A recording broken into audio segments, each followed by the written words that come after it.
देवगुरु बृहस्पति को बुद्धि और शिक्षा का कारक माना जाता है। गुरुवार को बृहस्पति देव की पूजा करने से धन, विद्या, मान सम्मान, प्रतिष्ठा और कई अन्य मनोवांछित फल की प्राप्ति होती है। धार्मिक ग्रंथों के अनुसार गुरुवार को भगवान बृहस्पति की पूजा का विधान है। गुरुवार के दिन व्रत और कथा सुनने से घर परिवार में सुख समृद्धि बनी रहती है। तो आइए हम सभी मिलकर बृहस्पति देव की कथा को बड़े ही प्रसन्न चित्त मन से श्रवण करते हैं। श्री हरि के चरणों का ध्यान करते हुए कथा को श्रवण करते हैं। भारतवर्ष में एक प्रतापी और दानी राजा राज्य करता था। वह नित्य गरीबों और ब्राह्मणों की सहायता करता था। यह बात उसकी रानी को बिल्कुल भी अच्छी नहीं लगती थी। वह न ही गरीबों को दान देती, न ही भगवान का पूजन करती थी और राजा को भी ऐसा दान देने से मना किया करती थी। एक दिन राजा शिकार खेलने वन को गए हुए थे तो रानी महल में अकेली थी। उसी समय बृहस्पति देव साधु भेष में राजा के महल में भिक्षा के लिए गए और भिक्षा मांगी तो रानी भिक्षा देने से इनकार किया और कहा, हे साधु महाराज, मैं तो दान पुण्य से बिल्कुल भी तंग आ गई हूँ। मेरा पति सारा धन लुटाते रहते हैं। मेरी इच्छा है कि हमारा धन नष्ट हो जाए और फिर न रहेगा बांस और न बजेगी बांसुरी। साधु ने कहा, हे देवी, तुम तो बड़ी ही विचित्र हो। धन संतान तो सभी चाहते हैं, पुत्र और लक्ष्मी तो पापी के घर भी होने चाहिए। यदि तुम्हारे पास अधिक धन है तो भूखों को भोजन दो, प्यासों के लिए प्याऊ बनवाओ, मुसाफिरों के लिए धर्मशाला खुलवाओ। जो निर्धन अपनी कुमारी कन्याओं का विवाह नहीं कर सकते हैं, उनका विवाह करवा दो। ऐसा और कई काम हैं जिनके करने से तुम्हारा यश इस लोक और परलोक में फैलेगा। परंतु रानी पर उपदेश का कोई प्रभाव न पड़ा। वह बोली, हे महाराज, आप मुझे कुछ न समझाएं।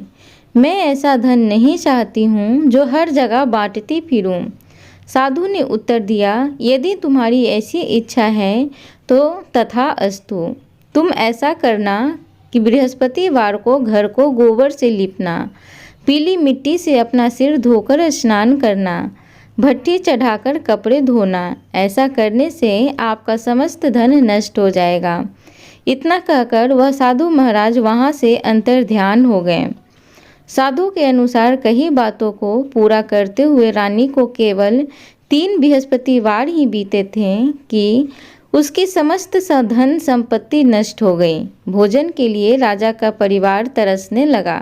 तब एक दिन राजा ने रानी से बोला कि हे रानी, तुम यहीं रहो, मैं दूसरे देश को जाता हूँ, क्योंकि यहाँ पर सभी लोग मुझे जानते हैं, इसलिए मैं कोई छोटा कार्य नहीं कर सकता।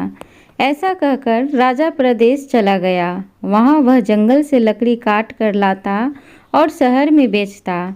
इस तरह वह अपना जीवन व्यतीत करने लगा। इधर राजा के परदेसी जाते ही रानी और दासी दुखी रहने लगी। एक बार जब रानी और दासी को 7 दिन तक बिना भोजन के रहना पड़ा तो रानी ने अपनी दासी से कहा कि हे दासी, पास ही के नगर में मेरी बहन रहती है। वह बड़ी ही धन्यवान है, तो उसके पास जा और कुछ ले आ, ताकि थोड़ी बहुत गुजर बसर हो जाए। दासी रानी की बहन के पास गई। उस दिन गुरुवार का दिन था। रानी की बहन उस समय बृहस्पतिवार की व्रत कथा सुन रही थी। दासी ने रानी की बहन को अपनी रानी का संदेश दिया, लेकिन रानी की बड़ी बहन ना तो कोई उत्तर दिया और ना ही वह उठी। जब दासी को रानी की बहन से कोई उत्तर न मिला तो वह बहुत दुखी हुई और उसे क्रोध भी आया। दासी ने वापस आकर रानी को सारी बात बता दी। यह सुनकर रानी ने अपने भाग्य को कोसा। उधर रानी की बहन ने सोचा कि मेरी बहन की दासी आई थी, परंतु मैं उससे नहीं बोली, इससे वह बहुत दुखी हुई होगी। कथा सुनकर और पूजन समाप्त करके वह अपनी बहन के घर आई और कहने लगी, हे बहन, मैं बृहस्पतिवार का व्रत कर रही थी। तुम्हारी दासी मेरे घर आई थी, परंतु जब तक कथा होती है तब तक तो ना उठते हैं और ना ही बोलते हैं, इसलिए मैं नहीं बोली। कहो बहन, क्यों गई थी? रानी बोली, हे बहन, तुमसे मैं क्या छिपाऊं? हमारे घर में खाने तक का अनाज नहीं था। ऐसा कहते कहते रानी की आंखें भर आईं। उसने दासी समेत पिछले 7 दिनों से भूखे रहने तक की बात अपनी बहन को विस्तार पूर्वक सुना दी। रानी की बहन बोली, देखो बहन, भगवान बृहस्पति देव सबकी मनोकामनाओं को पूर्ण करते हैं। देखो, शायद तुम्हारे घर में अनाज रखा होगा। पहले तो रानी को विश्वास नहीं हुआ, पर बहन के आग्रह करने पर उसने अपनी दासी को अंदर भेजा तो उसे सचमुच अनाज से भरा एक घड़ा मिल गया। यह देखकर दासी को बड़ी हैरानी हुई।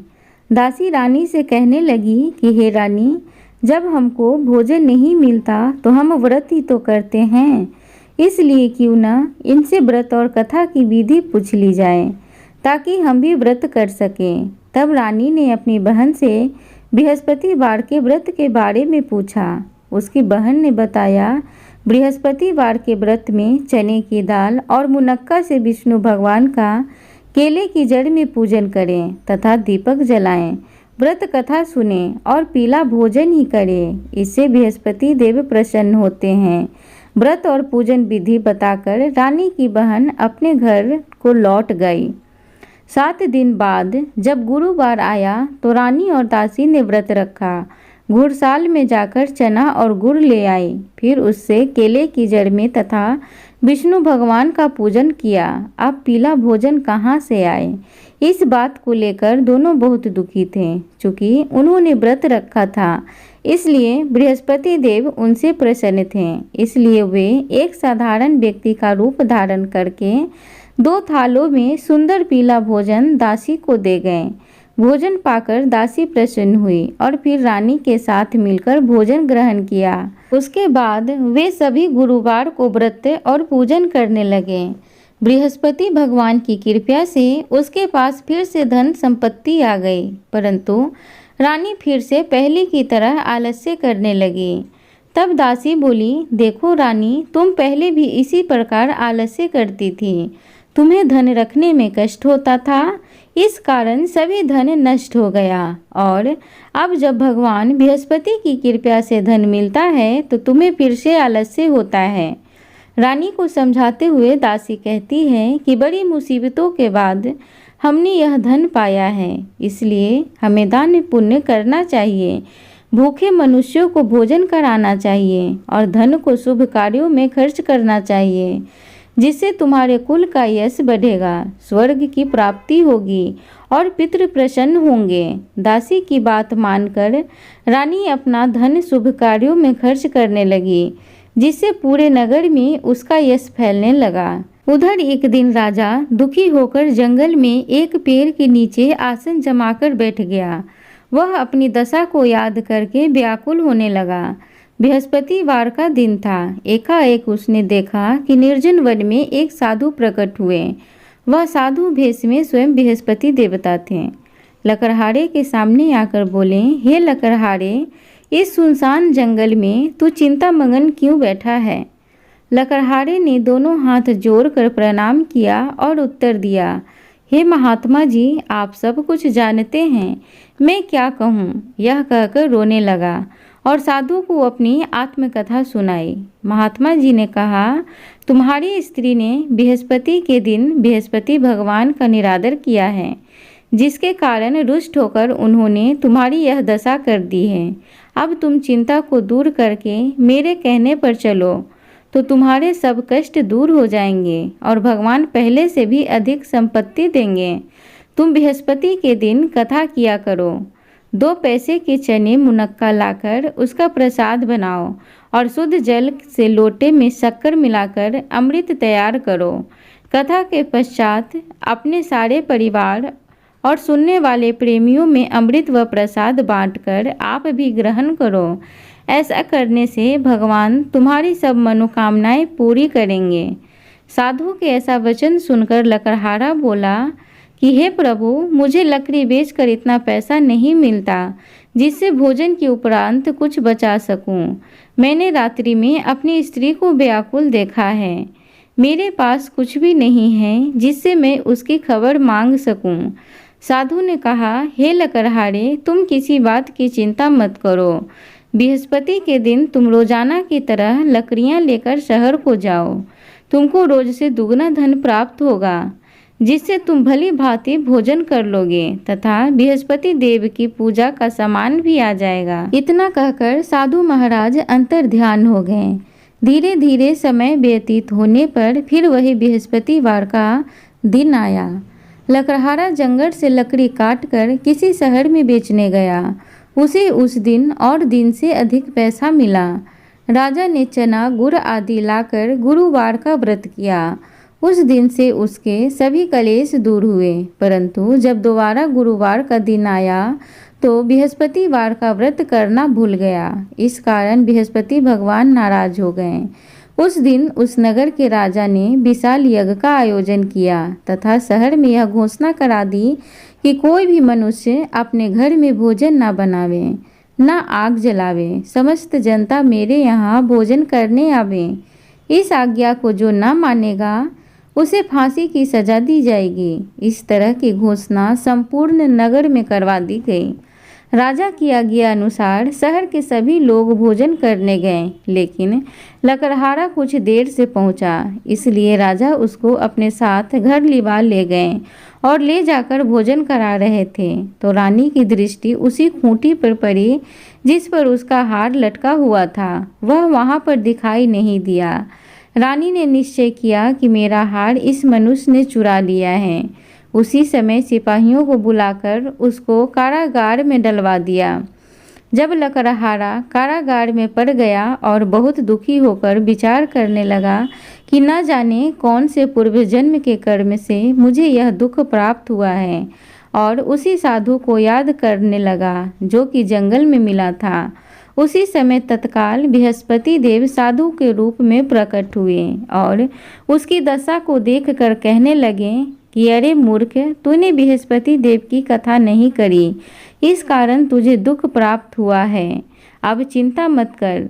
बृहस्पतिवार के दिन कारागार के दरवाजे पर 4 पैसे पड़े मिलेंगे। उनसे तू बृहस्पति देव की पूजा करना, तेरे सभी कष्ट दूर हो जाएंगे। बृहस्पति के दिन उसे 4 पैसे मिले।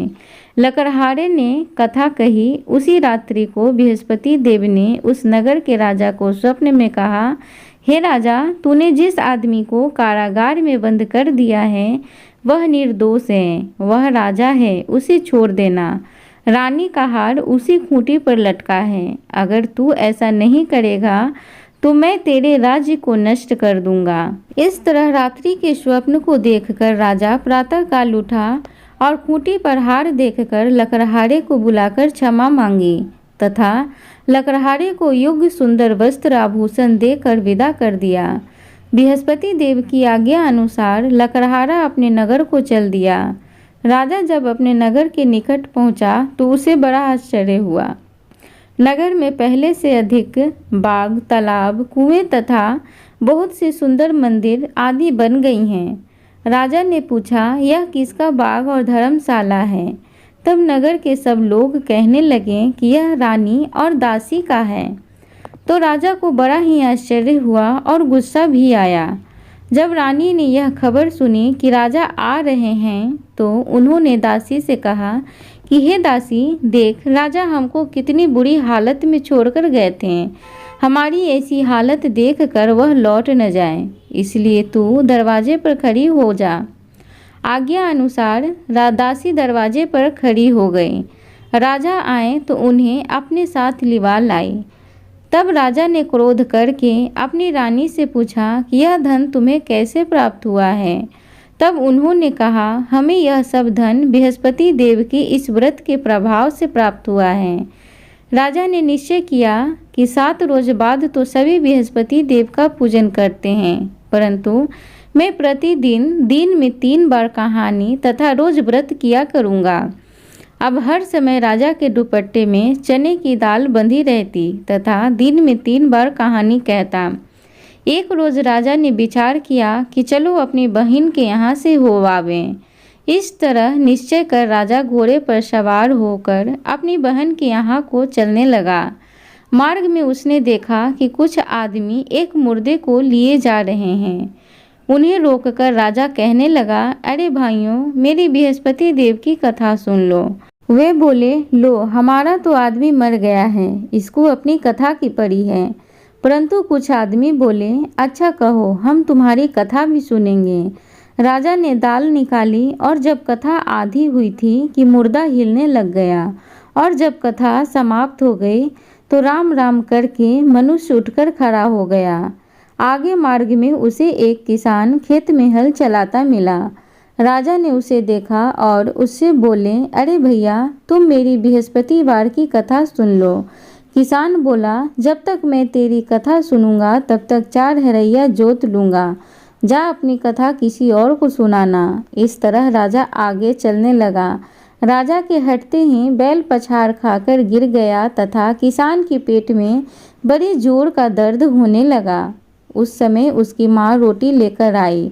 उसने जब यह देखा तो अपने पुत्र से सब हाल पूछा और बेटे ने सभी हाल कह दिया।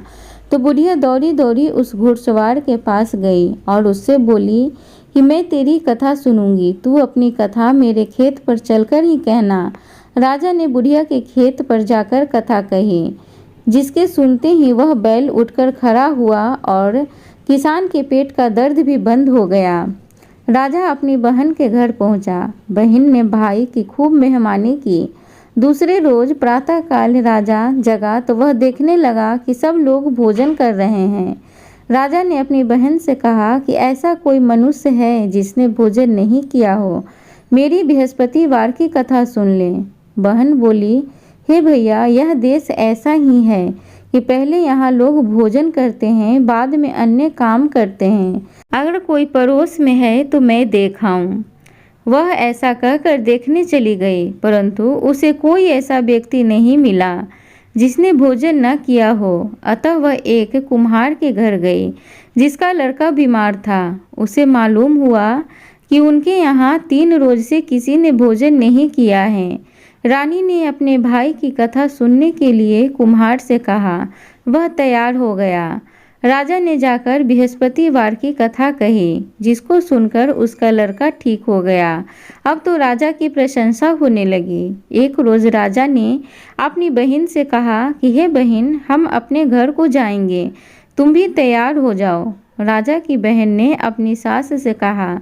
सास ने कहा, हाँ चली जा, परंतु अपने लड़कों को मत ले जाना, क्योंकि तेरे भाई के कोई औलाद नहीं है। बहन ने अपने भैया से कहा, हे भैया, मैं तो चलूंगी पर कोई बालक नहीं जाएगा। राजा बोला, जब कोई बालक नहीं चलेगा तब तुम ही क्या करोगी चल के।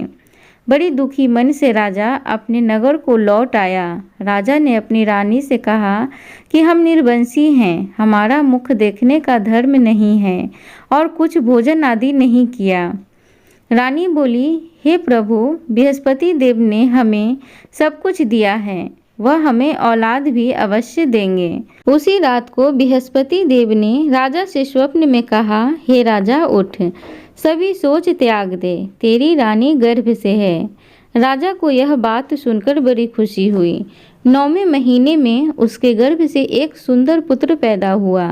तब राजा बोला, हे रानी, स्त्री बिना भोजन के रह सकती है, पर बिना कहे नहीं रह सकती। जब मेरी बहन आवे तुम उससे कुछ मत कहना। रानी ने सुनकर हाँ कर दिया। जब राजा की बहन ने यह शुभ समाचार सुना तो वह बहुत खुश हुई तथा बधाई लेकर अपने भाई के यहाँ आई। तभी रानी ने कहा, घोड़ा चढ़कर तो आई नहीं, गधा चढ़ी आई। राजा की बहन बोली, भाभी, मैं इस प्रकार न कहती तो तुम्हें औलाद कैसे मिलता।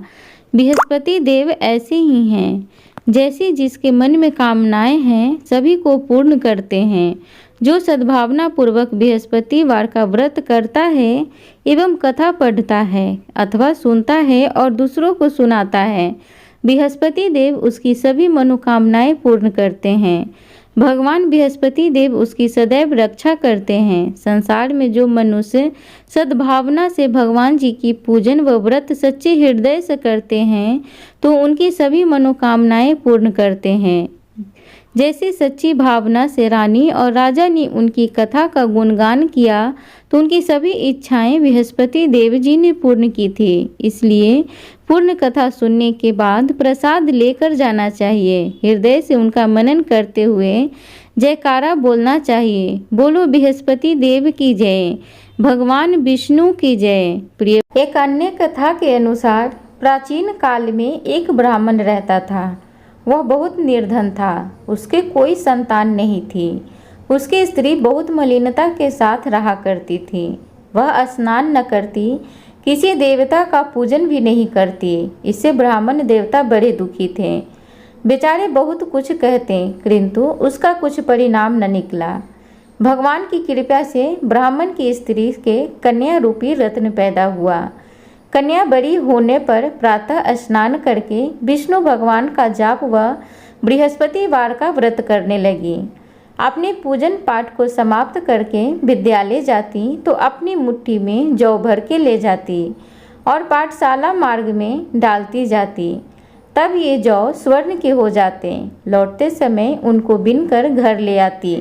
एक दिन वह बालिका सूप में उस सोने के जौ को फटक कर साफ कर रही थी कि उसके पिता ने देख लिया और कहा, हे बेटी, सोने के जौ के लिए सोने का सूप होना चाहिए। दूसरे दिन बृहस्पतिवार था।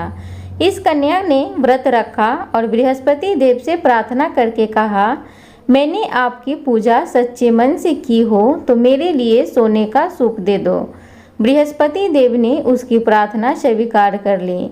रोजाना की तरह वह कन्या जौ फैलाती हुई जाने लगी। जब लौटकर जौ बीन रही थी तो उसे बृहस्पति देव की कृपा से सोने का सूप मिला। उसे वह घर ले आई और उसमें जौ साफ करने लगी, परंतु उसकी माँ का वही ढंग रहा। एक दिन की बात है, वह कन्या सोने के सूप में जौ साफ कर रही थी। उस समय उस शहर का राजपुत्र वहां से होकर निकला। इस कन्या के रूप और कार्य को देखकर मोहित हो गया तथा अपने घर जाकर भोजन तथा जल त्याग कर उदास होकर लेट गया। राजा को इस बात का पता लगा तो वह अपने प्रधानमंत्री के साथ उसके पास गए और बोले, हे बेटा, तुम्हें किस बात का कष्ट है? किसी ने अपमान किया है अथवा और कारण हो सो कहो, मैं वही कार्य करूँगा जिससे तुम्हें प्रसन्नता हो। अपने पिता की राजकुमार ने बातें सुनी तो वह बोला, मुझे आपकी कृपा से किसी बात का दुख नहीं है और किसी ने मेरा अपमान भी नहीं किया है, परंतु मैं उस लड़की से विवाह करना चाहता हूँ जो सोने के सूप में जौ साफ कर रही थी। यह सुनकर राजा आश्चर्य में पड़ा और बोला, हे बेटा, इस तरह की कन्या का पता तुम ही लगाओ, मैं उसके साथ तेरा विवाह अवश्य ही कर दूंगा। राजकुमार ने उस लड़की की घर का पता बतलाया। तब मंत्री उस लड़की के घर गए और ब्राह्मण देवता को सभी हाल बतलाया। ब्राह्मण देवता राजकुमार के साथ अपनी कन्या का विवाह करने के लिए तैयार हो गए तथा विधि विधान के अनुसार ब्राह्मण की कन्या का विवाह राजकुमार के साथ हो गया। कन्या के घर से जाते ही पहले की भांति उस ब्राह्मण देवता के घर में गरीबी का निवास हो गया। अब भोजन के लिए भी अन्न बड़ी मुश्किल से मिलता था। एक दिन दुखी होकर ब्राह्मण देवता अपनी पुत्री के पास गए। बेटी ने पिता की दुखी अवस्था को देखकर अपनी माँ का हाल पूछा। तब ब्राह्मण ने सभी हाल कहा। कन्या ने बहुत सा धन देकर अपने पिता को विदा कर दिया। इस तरह ब्राह्मण का कुछ समय सुखपूर्वक व्यतीत हुआ। कुछ दिन बाद फिर वही हाल हो गया। ब्राह्मण फिर अपनी कन्या के यहाँ गया और सारा हाल कहा तो लड़की बोली, हे पिताजी, आप माता जी को यहाँ लिवा लाओ, मैं उसे विधि बता दूंगी जिससे गरीबी दूर हो जाए। वह ब्राह्मण देवता अपनी स्त्री को साथ लेकर पहुँचे तो अपनी माँ को समझाने लगी, हे माँ, तुम प्रातःकाल प्रथम स्नान आदि करके विष्णु भगवान का पूजन करो तो सब दरिद्रता दूर हो जाएगी। परंतु उसकी माँ ने एक भी बात नहीं मानी और प्रातःकाल उठकर अपनी पुत्री के बच्चों का जूठन को खा लिया। इससे उसकी पुत्री को बहुत गुस्सा आया और एक रात को कोठरी से सभी सामान निकाल दिया और अपनी माँ को उसमें बंद कर दिया। प्रातःकाल उसे निकाला तथा स्नान आदि करा के पाठ करवाया तो उसकी माँ की बुद्धि ठीक हो गई और फिर प्रत्येक बृहस्पतिवार को व्रत रखने लगी। इस व्रत के प्रभाव से उसके माँ बाप बहुत ही धन्यवान और पुत्रवान हो गए और बृहस्पति देव के प्रभाव से इस लोक में सुख भोग कर स्वर्ग को प्राप्त हुए। सब बोलो विष्णु भगवान की जय, बोलो बृहस्पति देव की जय। प्रिय भक्तगण, आप सबसे उम्मीद करूंगी आज की बृहस्पति देव की कथा आप सबको अच्छी लगी हो, तो कृपया चैनल को जरूर से जरूर सब्सक्राइब करें, वीडियो को लाइक करें, कमेंट बॉक्स में हरि नाम का जयकारा जरूर लगाएं। धन्यवाद।